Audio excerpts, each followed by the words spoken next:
오늘 하나님 말씀 시편 55편입니다. 1절부터 6절까지 저희가 먼저 보도록 하겠습니다. 한 절씩 교독해서 저희가 봅니다. 하나님이여, 내 기도에 귀를 기울이시고 내가 간구할 때 숨지 마소서.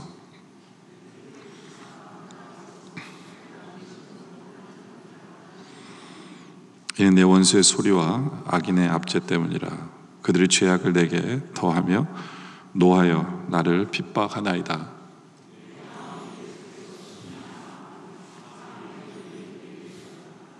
두려움과 떨림이 내게 이르고 공포가 나를 덮었도다.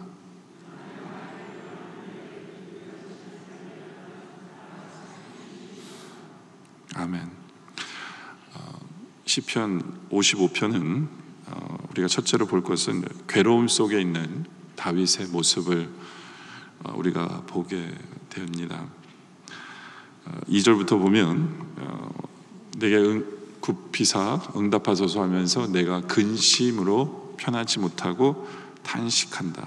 근심과 탄식이 넘쳐납니다. 근데 그 이유가 뭐냐? 이는 원수의 소리와 악인의 압제 때문인데요, 그들이 죄악을 내게 더하며 라고 얘기합니다. 죄악을 내게 더하며. 다윗은 굉장한 지금 엄청난 스트레스 속에 있습니다. 그런데 이게 영적으로도 굉장히 심각한 사람이 되어 있어요. 그 이유가 뭐냐? 죄악을 더하기 때문에. 다윗은 지금 죄책감에 빠져 있습니다. 죄책감에. 다윗은 왕이죠, 그렇죠? 그는 국가의 안보를 책임져야 되고 또 경제적인 경제 총수고, 그 다음에 모든 도덕과 윤리, 종교의 모범이 보여야 되는 그런 왕이 다윗입니다. 그런데 다윗은 지금 극도의 스트레스 속에 있습니다. 그런데 그것이 죄악 때문이다, 죄 때문이다. 다윗이 어떤 죄가 있길래 사람들이 죄를 가지고 그를 더하냐? 그건 우리가 잘 아는 대로 다윗이 예전에 지었던 우리아의 그 아내를 취한 사건이죠, 그렇죠? 분명히 회개했어요. 그런데 그 다윗의 원수들이 자꾸 그것을 들추는 거거든요. 들춰요. 그리고 물론 다윗을 힘들게 하는 것 중에 하나가 뭐냐면, 그 다윗이 회개했을 때 하나님께서 다윗에게 주신 예언이 뭐냐면, 칼이 내 집에서 영영이 떠나지 아니하리라라는 이 말씀이죠, 그렇죠? 이 시의 배경이 압살롬이 아버지를 반역했을 때의 배경이거든요. 그러니까 아들도 아버지를 왜 반역하느냐? 아버지의 죄 때문이라는 거죠. 우리 아버지가 그렇게 살인자고 간음한 사람이고, 그 하나님도 칼로서 하나님께서 치시겠다고 했다라는 그러한 이야기들이 전해지면서 다윗은 그 죄책감 속에서 헤매는 거예요. 죄책감 속에서. 그 사무엘하 15장 30절에 보면요, 다윗이 감람 산길로 올라갈 때 그의 머리를 가리고 맨발로 울며 갔다고 얘기합니다. 그러니까 압살롬이 쳐들어왔다는 얘기를 들었을 때 다윗이 왕궁을 버리고 도망칠 때의 모습이에요. 그의 머리를 가리우고요, 맨발로 울며 백성들과 함께 예루살렘을 버리고 나옵니다. 이게 어떤 행동이냐면 그 죄책감 속에서 나오는 모습이에요.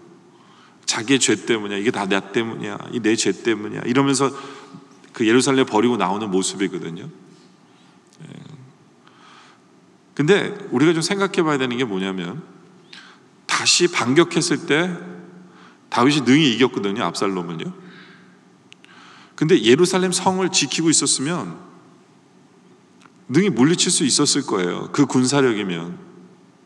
근데 다윗은 압살롬이 치러 왔을 때 바로 성을 포기하고 나옵니다. 바로. 그 이유가 뭐냐면 바로 이 죄책감 때문에 그래요. 죄책감 때문에.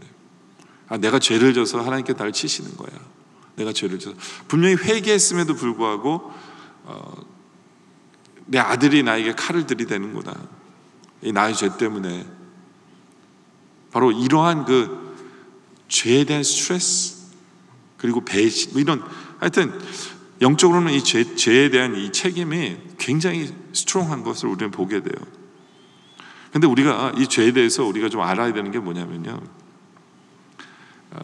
우리가 우리의 죄를 내가 책임질 수 있는 부분이 아니거든요. 그건 좀 약간 미련한 부분이에요. 내가 지은 죄에 대해서 내가 책임을 질 수 있다고 생각하는 것 자체가 좀 미련한 거죠. 우린 절대 우리가 그 죄에 대해서 책임지지 못합니다. 그러니까 어떻게 책임을 지려고 하느냐면, 자기 죄를 해결하기 위해서 그 대신에 더 많은 의를 행해야만 이 죄가 없어진다라고 책임을 지려고 하는 사람이 있어요. 그건 말이 안 되죠. 그렇죠? 내가 어떤 사람을 더 많이 도와줘야 돼요. 왜냐하면 내가 죄책감 때문에 엉뚱하게 내가 죄진 사람을 도와주는 게 아니라, 물론 우리가 어떤 사람을 잘못했으면 그 사람에게 대해서는 해야 될 필요가 있어요. 근데 엉뚱하게도 죄는 여기서 져놓고 딴 데 가서 더 많이 하면서 이것으로 내가 죄책감을 덜 수 있다라고 착각하는 건 아니라는 거죠. 교회 와서 더 많은 헌금을 했다고 그래서 내가 죄책감을 덜 수 있는 것은 아니라는 거죠. 근데 다윗이 그런 생각을 하는 거예요. 내가 여기서 아들한테 주고 도망 나옴으로 말미암아 이제는 내 죄에 대한 것이 좀 책임이 져질까? 그건 아니었거든요. 왕은 그러면 안 되는 거거든요. 근데 다윗의 모습이 바로 그런 거예요. 여러분들 업보라는 말을 들어보셨어요? 업보? 물론 기독교 용어가 아니에요. 어떤 젊은 처녀가, 30대 처녀가 사랑을 하다 보니까 공교롭게도 유부남을 선택해서 사랑하게 됩니다. 그 사랑을 하고 나니까 문제점이 너무 심각하거든요. 너무 괴로운 거예요. 너무 힘든 거예요. 그래서 고향에 있는 어머니한테 그랬대요.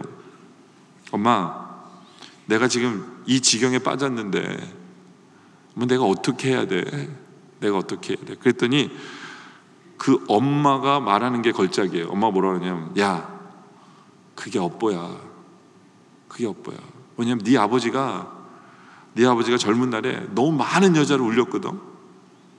너무 많은 여자를 울렸기 때문에 이제는 그 업보를 네가 받아서 네가 울 차례야. 그러니까 넌 더 괴로워해. 너는 더 괴로울 수밖에 없어. 그게 말이 됩니까? 그만둬야죠. 그렇죠? 끊어야 되죠. 무슨 업보는 무슨 업보예요. 그렇죠? 네. 그러니까 세상은요, 내 죄를 내가 책임져야 된다라고 내가 해결할 수 있다고 생각하고요, 이제는 조상의 죄까지도 내가 책임져야 됐다고 생각하는 그런 거거든요. 그런 건 영 잘못된 생각이에요. 그건 말이 안 되는 생각이죠. 그렇죠? 어떤 사람들은 내가 죄를 많이 지어서 수도원에 가서 정말 회개를 해야, 평생 회개하면서 살아야 된다라고 생각하는 그런 사람들, 그런 것도 다 잘못된 생각이에요. 잘못된 생각이죠. 어떤 사람은 하나님 앞에 나와서 자기의 죄를 아뢰고 회개합니다. 눈물 흘려요. 그리고 하나님께서 또 누가 얘기해줘요. 당신의 죄가 사함 받았다고. 목사님께서 말씀 속에서. 그런데 교회 나와서 다시 생활을 하는데 또 그 죄가 생각나요. 또 괴로워요. 그래서 또 회개해요. 또 눈물 흘려요. 또 눈물 흘려요. 계속해서 가만 그 사람의 삶을 보면 매일 똑같은 예전에 지었던 그 죄를 가지고 회개하고 눈물 흘리고 회개하고 또 눈물 흘리고 회개하고 눈물 흘려요. 그것도 잘못된 거예요. 잘못된 거죠. 그렇죠? 여러분들, 이 죄 사함은요, 솔직히 공짜가 아니에요. 물론 우리는 낸 게 없어요. 우리는 은혜예요. 우리는 은혜예요. 근데 그 죄 사함을 위해서 하나님이 하신 것은 엄청나요. 내 죄를 씻어주기 위해서 하나님께서 하신 것은 엄청나요. 하나님이 십자가 달려 죽으신 거예요. 그게요. 내 죄를 사해 주시기 위해서. 그렇죠? 그렇다면 믿어야죠. 회개했다면 좀 자유로워야죠. 그렇죠? 그 생각 속에서 헤어나오지 못하고 계속해서 헤매인다면 그 스트레스와 결국에는 제대로 행동을 못해요. 하나님께 또 나를 치시는구나. 도망가야지. 나는 이길 수 없어. 나는 이래저래 아무것도 할 수 없어. 다윗처럼 그렇게 되는 거예요. 다윗처럼 그렇게 되는 거죠. 또 다윗이 너무너무 힘들었던 이유가 뭐냐면, 믿었던 사람들에게 배신을 당하는 거예요. 그러니까 자기 아들에게만 배신을 당한 게 아니잖아요. 그죠? 다윗이 어느 날 병 들어가지고 지친 몸으로 누워 있는데 한 충신이 찾아와요. 그래서 요즘 말로 말하면 각하 얼마나 심신이 피곤하십니까? 예? 얼마나 몸이 힘드세요? 예? 각하가 아프면 이 나라는 어떻게 합니까? 예? 하면서 참 각하의 적들이 이렇게 당신을 힘들게 하는군요. 참 몹쓸 놈들. 뭐 이러고 가요. 눈물을 흘리면서 신하가 가요. 그러니까 이제 누워있는 그 다윗이 생각할 때 참 충신이구나 이렇게 생각하는데, 소문을 들어보니까 그게 아니에요. 그게 아니에요. 왜 왔냐면 다윗을 죽이려고 온 거예요. 근데 와보니까 다윗이 골골하거든요. 골골하니까 안 죽여도 되는구나, 이제 가겠구나, 이런 거예요. 그러니까 이런 일들이 다윗에게 보고가 되면서 너무너무 괴로운 거예요. 거기다 이제 자기 아들까지 배신하죠. 자기 아들까지. 그러니까 다윗이 오늘 본문의 20절에 보면 그는 손을 들어 자기와 화목한 자를 치고 그의 언약을 배반하였도다. 그렇죠? 신하와 왕의 관계잖아요. 거기는 언약이 있는 거잖아요. 그렇죠? 근데 그걸 배반해요. 얼마나 사이가 좋았는지 몰라요. 근데 와서 치는 거예요. 그러면서 21절을 보니까 그의 입은 우윳기름보다 미끄러우나, 뭐예요? 말은요 너무 잘해요. 말은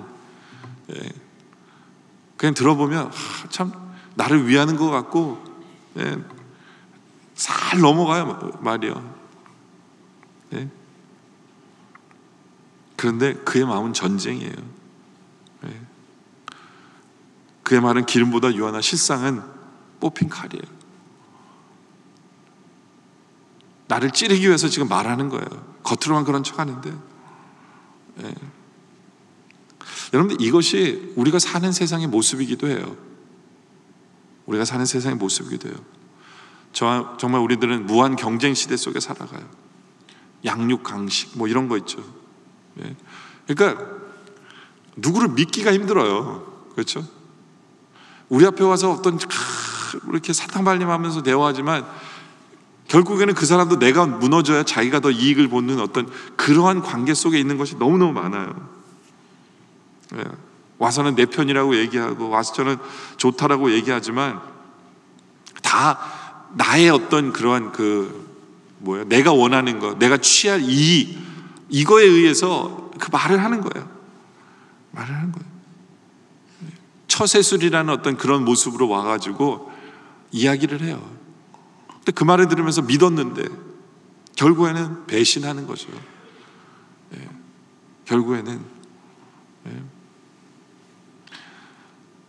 참 우리가 사는 이 세상은요, 내 뜻대로 되는 게 없는 세상이 돼버렸어요. 그게 무슨 얘기냐면, 예전에는 농경 시대는 내가 일하면 돼요.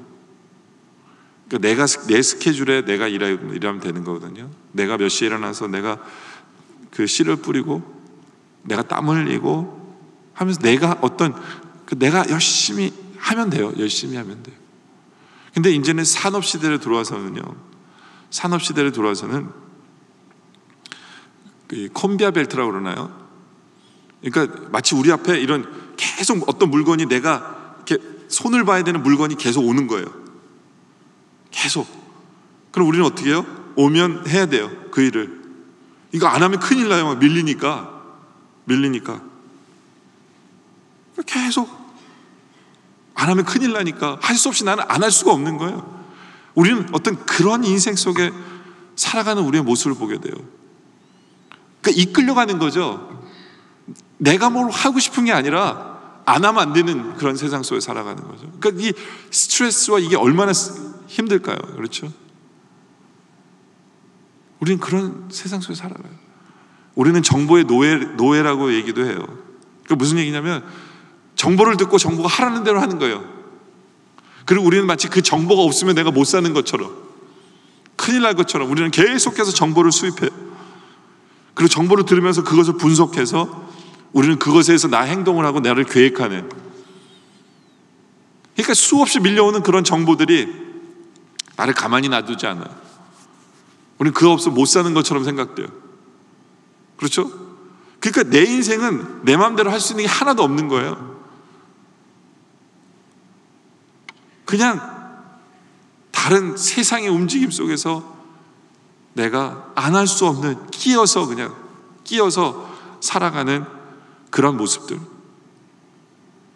그런 아픔들, 그런 괴로움. 그래서 우리는 이걸 장애라고 불러요. 장애. 성격 장애가 됐다. 여러분들, 이 병이라는 것 말과요, 장애라는 말은 좀 구분이 돼요. 병은 점점 발전되는 걸 얘기하는데요, 그래도 이렇게 고치고 뭐 이럴 수 있지만, 장애는요 끝난 거예요. 그렇게 돼버린 거예요. 그렇게 돼버린 거예요. 근데 이게 우리의 모습처럼 돼버린 거죠. 그냥 성격 장애. 그러한 내가 원해서 내 뜻대로 내가 계획해서 뭘 가는 게 아니라 그냥 세상의 흐름 속에서 내가 할 수 없이 그렇게 살면서 상처를 받고, 그 사람들에게 상처를 받고 괴로워하고 힘든 일이 발생하면서 내 스스로가 어떤 아픔 속에서 성격 장애를 겪으면서 그걸 이겨본다고, 어떤 사람들은 술로, 어떤 사람은 도박으로, 어떤 사람은 마약으로, 어떤 사람은 성질을 부리면서, 어떤 사람은 어떤 인기를 얻으면서, 하여튼 다른 방법으로 나의 상처들을 해결하려고 부단히 노력을 많이 하죠. 그렇죠? 그러면서 사람들에게 상처를 주면서 살아가는 그런 우리의 아픈 이 모습, 이게 다윗의 모습도 같아요. 다윗의 모습도 그래요. 자기가 당할 수보다 나은 게 아니라 가만히 있는데 그냥 그 원수들이 다윗을 배신하고 밀려오는 거거든요. 밀려오거든요. 어찌할 수 없는 그러한 무너지는 그런 마음들. 그러니까 영적으로도 이제 무너지는 거죠. 영적으로 무너지는 거예요. 근데 다윗이 영적으로 괜찮다고 생각하는 사람들에게도 상처받는 거예요. 그 무슨 얘기예요? 다윗에게 당신은 이런 죄를 졌어라고 하면서 다윗을 공격하는 거잖아요. 당신은 간음죄를 졌고 당신은 살인죄를 졌어. 근데 지금 그 얘기하는 사람들은 무슨 죄를 짓고 있는 거예요? 반역죄를 짓고 있는 거잖아요. 근데 자기가 옳다는 거예요. 백성들에게 우리가 옳으니까 우리를 쫓아오라고 얘기를 하는 거잖아요. 그렇죠? 똑같은데. 이런 것들이 영적 장애 속에 있는 사람들이에요. 영적 장애 속에 있는. 내가 하는 일은 다 옳고, 그렇기 때문에 나는 죄가 없고, 그러니까 내가 옳으니까. 근데 문제는 뭐냐면 너는 죽어야 돼라고 얘기하는 거죠. 내가 옳으니까 너는 죽어야 돼. 이것이 이제 정죄를 하는 사람들의 모습인데요. 그런 것들이 다 그 아픔에 의해서 세상 속에서 그 경험하고 쌓이고 상처를 받고 하면서 어느 순간 나에게 배어 있는 거예요. 배어 있는 거예요. 여러분들, 신약에 나오는 이 바리새인들, 서기관들, 종교 지도자들, 제사장들, 왜 그들은 그렇게 정죄를 많이 하는 줄 아세요? 왜냐하면 그들의 인생이 그런 틀이었어요. 정죄 속에서 살아가는 거예요. 정죄 속에 살아갔기 때문에 그 영적 장애죠. 그것도 내가 옳다라고 보여지지 않으면 안 되는 어떤 그런 강박관념 속에서 그 안에 있는 사람들은 얼마나 힘들고 괴로울까요? 다윗은 그 안에서 너무너무 힘들고 괴롭고 어찌할 바를 몰라요. 도망갈 수밖에 없었어요. 그것이 다윗의 상태입니다. 그런데 다윗에게는 한 가지가 있었어요. 그게 뭐냐? 기도하는 다윗이었어요. 기도하는 다윗. 1절에도 보면 하나님이여 내 기도에 귀를 기울이소서. 정말 그 상처가 너무나 크고, 영적으로도 상처가 자기의 죄책감도 너무나 크고, 근데 다윗은 한 가지 확실히 알고 있었던 게 뭐냐면, 그래도 하나님은 도우실 수 있다는 거예요. 내가 죄인이지만 원수들의 공격 앞에서도 기도로서 물리칠 수 있다라고 생각한 거예요. 그래서 다윗은 16절에도 나는 하나님께 부르짖으니라고 얘기합니다. 내가 부르짖으면 여호와께서 나를 구원하시리로다. 이 확신이 있었어요. 기도에 대한 확신. 내가 기도하면 하나님 구원해 주실 거야. 물론 다윗은 기도밖에 할 게 없어요. 왜냐하면 13절에 보면 그는 곧 너로라 나의 동료 나의 친구와 나의 가까운 친구로다. 이게 무슨 얘기냐면 내 친구, 내 동료, 내 가까운 모든 사람들 날 버렸다는 거예요. 그 다윗은 아무도 없어요. 그러니까 기도밖에 할 수 없도록 하나님 만드신 것이기도 해요. 근데 다윗은요, 우리가 다윗을 통해서 정말 배워야 되는 한 가지 기도가 뭐냐면, 다윗은 시간을 정해놓고 기도해요. 시간을 정해놓고. 17절에 보니까 저녁과 아침과 정오에 내가 근심하여 탄식하리니 여호와께서 내 소리를 들으시리로다. 저녁, 아침, 정오. 그러니까 우리 시간으로 말하면 이 저녁은 오후 3시를 얘기하고요, 아침은 아침 9시를 얘기하고 정오는 12시를 이야기합니다. 이게 이스라엘 백성들의 하루에 3번 기도하는데 그 시간이에요. 다윗도 그 시간을 지켰다는 거죠. 예전에 다니엘도 그 시간을 지킨 거예요. 그렇죠? 그래서 다니엘서 6장 10절에 보면 다니엘이 이 조서에 왕의 도장이 찍힌 것을 알고도 자기 집에 돌아가서는 윗방에 올라가 예루살렘으로 향한 창문을 열고 전에 하던 대로 하루 3번씩 무릎을 꿇고 기도하며 그 하나님께 감사하였더라 라고 얘기합니다. 하루 3번씩 기도합니다. 이게 다윗도 그 기도를 드린 거예요. 시간을 정해놓고. 근데 왜 그 시간이 정해졌는지 아세요? 왜 사람들이 그 시간에 기도하는지 아세요? 그 이유는 민수기 28장 4절에 보니까 어린 양 한 마리는 아침에 드리고 어린 양 한 마리는 해질 때에 드릴 것이라 라고 얘기하죠. 상번제를 드렸는데요, 아침에 9시에 드렸고요, 그리고 오후 해질 때 3시에 이제 상번제를 드립니다. 물론 우리가 이제 저녁하면 깜깜한 때를 생각하지만 그때가 아니에요. 왜냐면 오후 3시냐면 해지기 전에. 왜냐면 화내야 짐승도 잡고 할 거 아니에요. 뭐 우리처럼 뭐 불이 많고 뭐 등이 있어서 그게 아니라 그 당시에는 해가 져버리면 아무것도 못해요. 그냥 자야 돼요. 그러니까 해지기 전에 오후 3시에 이제 상번제를 드리기 시작합니다. 그래서 아침 9시와 3시에 이제 하나님 앞에 늘 제사를 드리는 게 이들의 모습이었어요. 근데 제사는 누구나가 다 드릴 수 없잖아요. 그건 제사장들이 하는 거잖아요.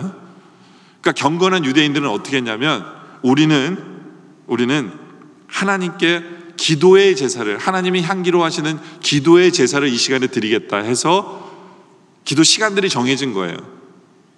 아침 9시, 3시. 그런데 아침 9시와 3시에 기도를 드리다 보니까 이제 사람들이 그 중간에도 한번 기도를 드렸다 해서 정오에 기도를 드립니다. 그러다 보니까 이게 전통이 돼서 유대인들은 9시, 12시, 3시에 이렇게 경건한 사람들은 시간을 정해놓고 늘 기도를 한 거예요. 그런데 물론 여러분들 헷갈리기가 쉬워요. 헷갈리기 쉬운 게 뭐냐면, 성경에서 말하는 3시라는 게요, 3시가 아침 9시고요, 6시가 오정이고, 그리고 9시가 오후 3시예요. 그러니까 성경에는 이제 저것처럼 요분주금 시간으로 얘기는 안 해요. 그러니까 여러분들 더 헷갈리기 쉬운데 3시가 아침 9시, 6시가 오정, 9시가 오후 3시입니다. 이걸 좀 이해해야 제가 성경을 지금 읽을 텐데 이해가 되는데, 하여튼 이게 이 3번의 기도 시간을 신약에 와서는 이제 신약 그 백성들은 어떻게 연결을 시켰냐면 예수님의 십자가와 연결을 시킵니다. 예수님의 십자가와 상번제와 이 번제처럼, 상번제 2번 드리는 것처럼 예수님도 십자가도 이렇게 시간별로 돼 있어요. 그래서 마가복음 15장 25절에 보니까 때가 제3시가 되어 십자가를 못 박았어요. 그럼 예수님이 우리 시간으로 몇 시에 못 박히신 거예요? 아침 9시. 안 헷갈리죠? 그죠? 아침 9시에 예수님이 십자가에 못 박히셨고요, 45절에 보니까 제6시로부터 온 땅에 어둠이 임하며 제9시까지 계속되더니, 그러니까 어둠이 언제부터 시작이에요? 우리 시간으로 12시부터 오후 3시까지 온 땅이 어둠이 됩니다. 이건 뭐냐면 예수님이 흑암의 권세와 싸움이 시작된 거예요. 정오부터 싸움이 시작된 거예요. 그리고 46절에 제9시쯤에 예수께서 크게 소리질러 이르시되 엘리 엘리 라마 사박다니 하시니 곧 나의 하나님 나의 하나님 어찌 나를 버리셨나이까 하니라. 다시 오후 3시쯤이에요. 아직 3시는 안 됐어요. 그때 엘리 엘리 라마 사박다니 주님이 이걸 외치고 그 다음에 다 이루었다고 하시면서 숨을 거두신 시간이 바로 제9시예요. 제9시. 그러니까 예수님은 오후 3시에 돌아가셨어요. 오후 3시에. 그래서 신약에 있는 예수님의 제자들도 이 시간을 기도 시간으로 지켰어요. 아침 9시, 12시, 3시를 기도 시간으로 지켜요. 그러면서 기도하면서 이들은 늘 무슨 생각을 하냐면 주님의 십자가를 생각하며 늘 기도했던 거예요. 늘 기도했던 거예요. 그런데 참 재밌는 게 뭐냐면요, 재밌는 게 우리 주님은 그 기도 시간에 역사하셨어요. 항상 그 기도 시간에. 여러분들 성령이 언제 임했는 줄 아세요? 성령이 사도행전 2장 1절에 보면 오순절 날에 이미 이름에 그들이 다 한 곳에 모였더니, 2장이 성령 임하는 때잖아요. 제가 다 읽지는 않을게요. 근데 15절에 제 3시에 성령 임합니다. 제 3시에. 그러니까 몇 시에 성령 임한 거예요? 아침 9시에. 아침 9시에. 기도 시간에, 정한 기도 시간에 임해요. 그리고 사도행전 3장 1절에 보면 제9시 기도 시간에 라고 또 나오죠. 이건 언제예요? 오후 3시에 기도할 때 베드로 요한이 성전으로 올라갑니다. 기도하러 올라가죠. 이때 어떤 일이 벌어져요? 안진뱅이를 일으키죠. 그렇죠? 안진뱅이를 일으키는 역사가 또 그 기도 시간에 이루어져요. 또 사도행전 26장 13절에 보면 왕이여 정오가 되어 길에서 보니 하늘로부터 해보다 더 밝은 별이 나와 내 동행들을 비추느니라. 이거는 정오, 6시죠. 그렇죠? 6시에 어떤 일이 벌어져요? 사도 바울을 하나님 만나세요. 사도 바울을 부르신 때가 언제냐면 바로 정오예요. 6시입니다. 6시에.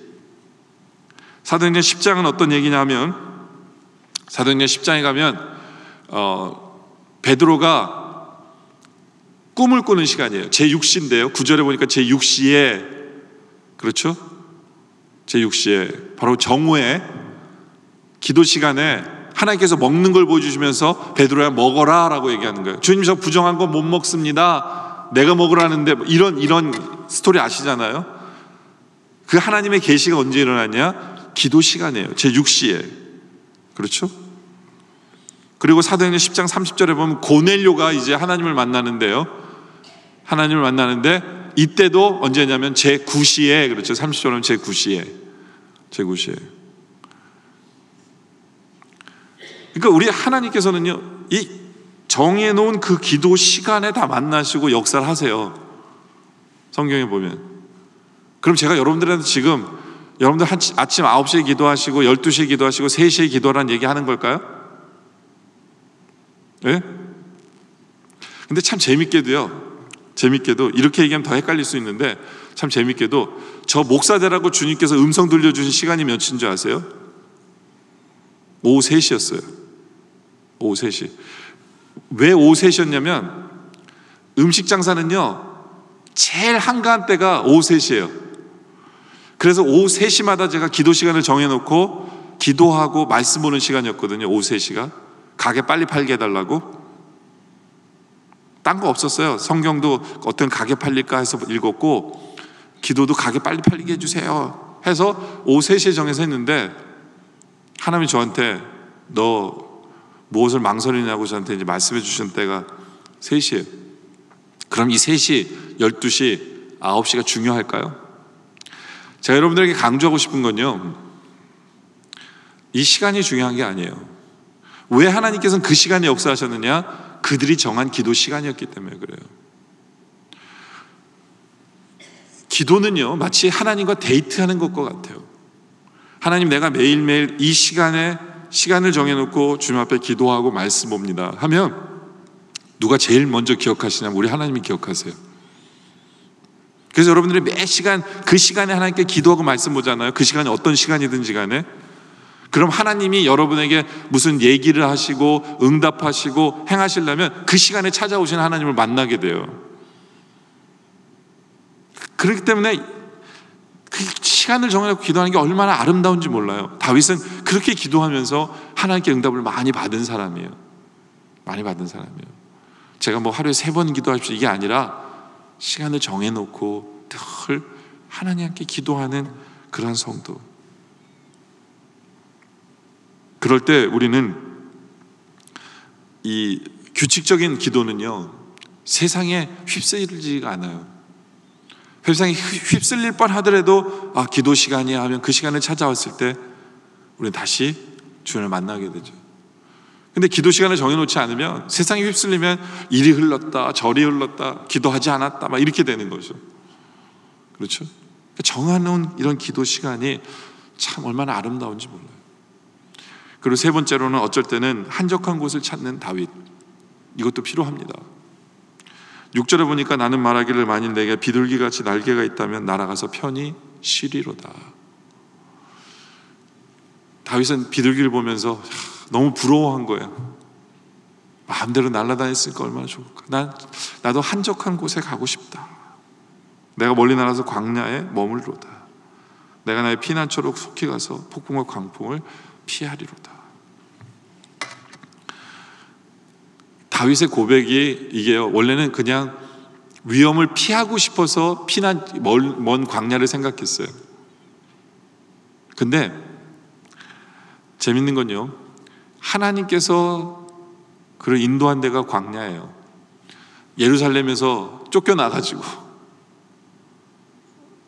이제 모든 것을 떨어진 어떤 그러한 상황 속에서 다윗은 다시 기도하고 다시 마음을 추스리고 거기서 하나님을 만나는 거예요. 거기서 다시 회복하는 거예요. 회복하는 거예요. 너무너무 바빴던 그런 왕궁, 그렇죠? 자기가 왕이지만 자기가 컨트롤할 수 없는 그런 막 움직임, 거기서 그냥 휩쓸려가던 그런 인생에서 이제는 쫓겨났지만 그 광야 속에서 주님을 만난 거예요. 그 시간 속에서 쫓겨났지만 최악의 순간이지만 그는 더 이상 죄책감을 벗어버리는 거예요. 거기서 회복되는 거예요.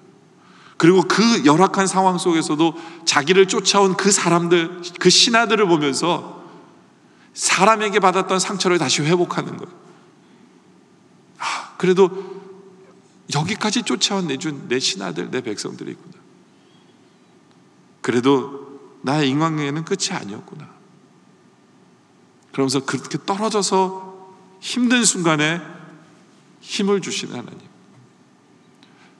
떨어져서 기도했을 때 광야 생활이지만 맛보게 하시는 그 회복을 맛보게 하시는 하나님, 그거를 다윗은 체험한 거예요. 그래서 말씀의 결론을 내리자면 다윗은 이렇게 얘기합니다. 22절에 내 짐을 여호와께 맡기라.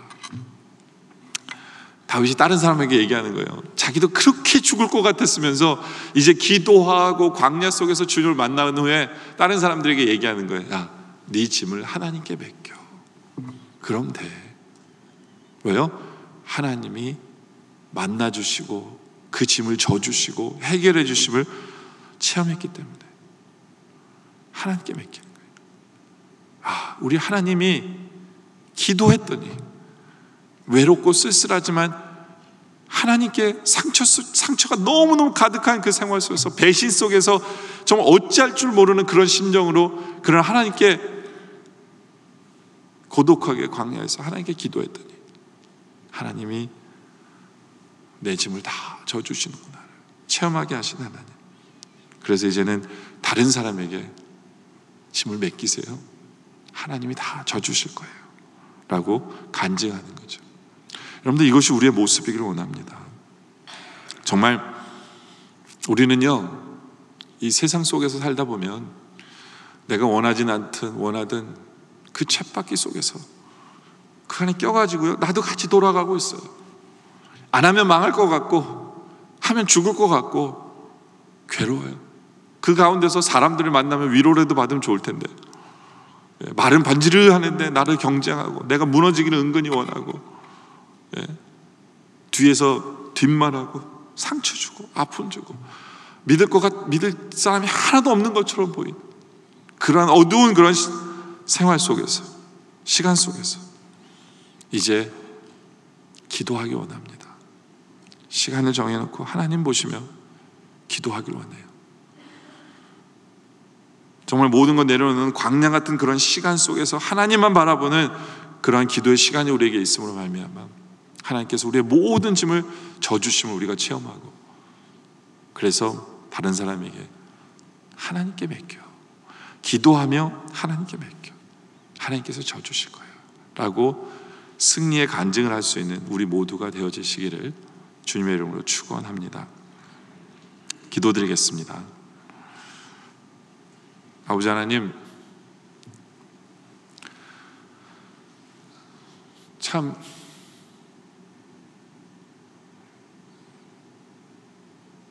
우리 인생 속에서 어떻게 보면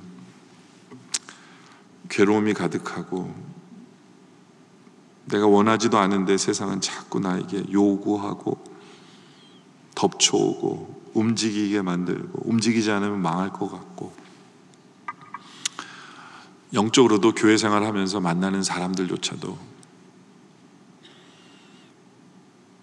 자기만 옳다고 얘기하고 나의 조그마한 잘못 앞에서 정죄하면서 달려들고,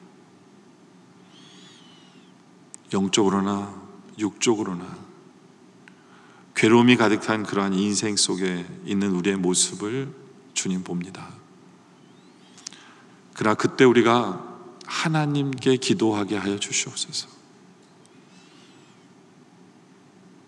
홀로 있는 나 혼자 시간을 정해놓고 주님께 기도하게 하여 주시옵소서.